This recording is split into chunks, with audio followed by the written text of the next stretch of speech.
కేటీఆర్ పై మంత్రి Ponguleti hot comments చేశారు. కేటీఆర్ గతంలో చాలా అక్రమాలకు పాల్పడ్డారని ఆరోపించారు. ఇండస్ట్రియల్ నుంచి కమర్షియల్ కు కేటీఆర్ కన్వర్ట్ చేయలేదా అని పొంగులేటి ప్రశ్నించారు. లీజుకు తీసుకున్న భూమిని కమర్షియల్ గా మార్చారని, కేటీఆర్ సంతకాలతో సహా ఆధారాలు ఉన్నాయన్నారు. త్వరలోనే కేటీఆర్ అక్రమాల లెక్కలు బయట పెడతానన్నారు పొంగులేటి.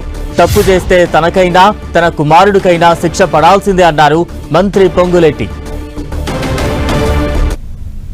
101 కోటికి మీరు ఒరిజినల్ ఆక్షనా లేకుంటే డోర్ వెనక మీరుండి ఆక్షన్ పెట్టించారో నాకు తెలియదు, కానీ 101 కోటికి మీరు అమ్మారు.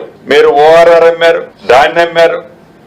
కొన్ని వేల ఎకరాలు ప్రత్యక్షంగా అమ్మారు, పరోక్షంగా అమ్మారు. మేము ఏడాది వాటిని వెనక్కి తేలేదే, తెస్తామని చెప్పలేదే.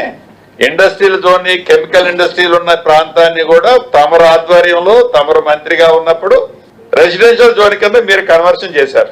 ఇలా ఐడిపిఎల్ చాలా ప్రాంతాల్లో మీ శాసనసభ్యులు, మీ మంత్రులుగా ఉన్న కంపెనీలు, బినామీ కంపెనీలకు సంబంధించిన ఆస్తుల్ని మీరు ఇండస్ట్రియల్ జోన్ నుంచి కన్వర్షన్ చేసి చూపించడానికి రికార్డ్ ఎవిడెన్స్ ఉంది. దానికి ప్రత్యక్షంగా మీరే సంతకం పెట్టారు. అంటే ఏంది అసలు మీ బాధ ఏంది? మీ ఆ విషయం కక్కే పద్ధతి ఏందో నాకు అర్థం కావట్లా.